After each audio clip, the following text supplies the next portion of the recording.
Hey guys, so here's the second video over long division. We're going to try example 2 in our notes. So once again, we're going to divide p of x by d of x, and we're going to write our answers in terms of the quotient and the remainder. Okay, so just like we did last time, so our d of x, so that's our divisor, that's going to go on the outside of our division bar. So I have 2x plus 3. What goes inside is going to be my p of x, okay? So now remember, notice we start off with an x cubed, so we put that first. Now, anytime we have missing terms, we got to use 0 as a placeholder. Now, the next term should be x squared. Notice we don't have an x squared term, so I need to put plus 0x squared. Then after x squared should be an x term. Once again, in our p of x, we don't have an x term, so I need to use 0 as a placeholder. Then we should have a constant. I do see a constant, so I'd put plus 27.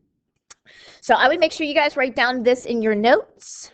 Use 0 as a placeholder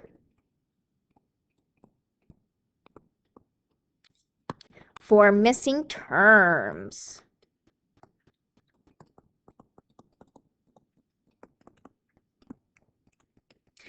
Okay, so now we're going to do our steps again. So step 1, remember we're going to divide the first terms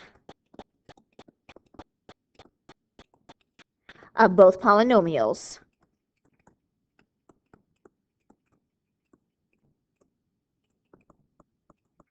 So I'm going to take my 8x cubed divided by 2x, and I'm just going to put it in this spot up here. So we have 8x cubed divided by 2x. Now, how do we do this? Well, 8 divided by 2 gives us 4, and x cubed divided by x is x squared. So I put a 4x squared on top. Okay, next, we're going to multiply.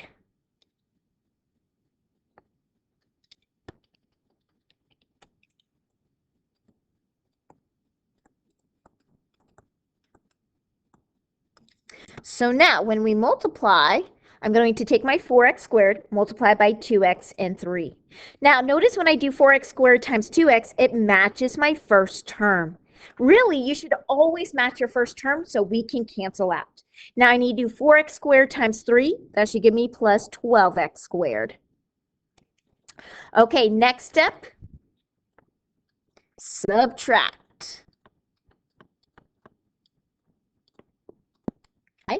So I subtract these two polynomials.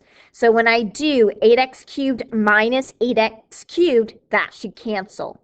Now, this is where you got to be careful. When I have 0x squared minus 12x squared, that actually gives me negative 12x squared. It doesn't give me positive because I am subtracting. Okay, last step is to bring down the next term.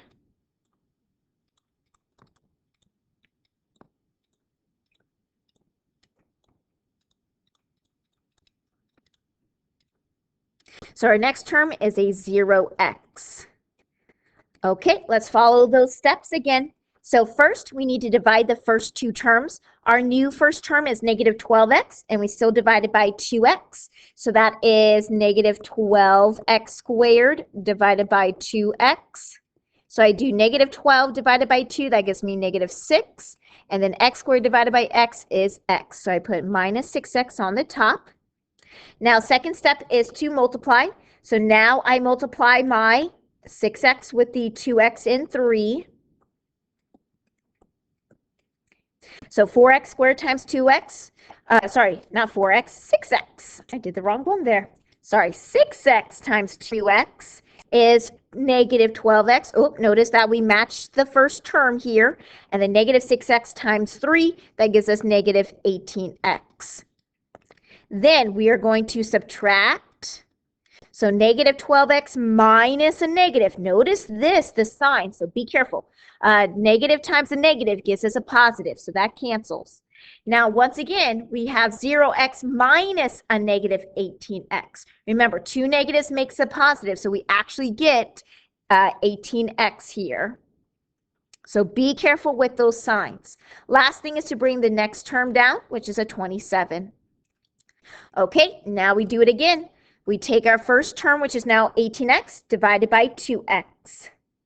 So 18x divided by 2x, well, the x's cancel. 18 divided by 2 is 9. So I'm going to put plus 9 at the top. Now we multiply. That's our second step.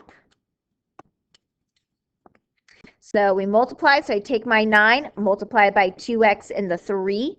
Now 9 times 2x, notice that we match the first term. We should always match the first term so we can cancel out.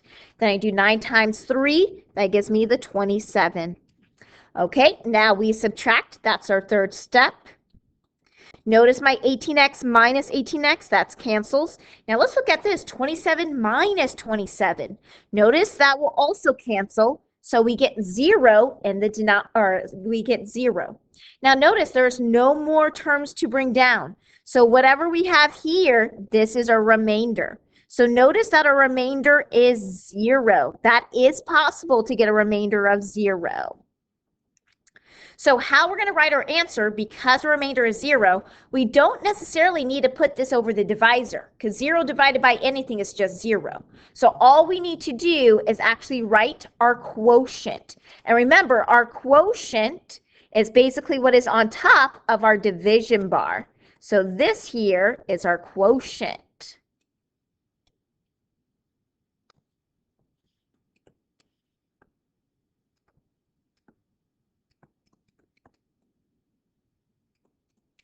So our final answer here, because we just write the quotient, is going to be 4x squared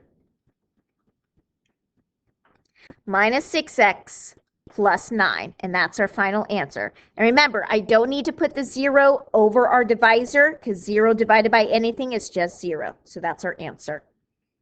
Okay, make sure you watch the last video. We're going to do one more problem together.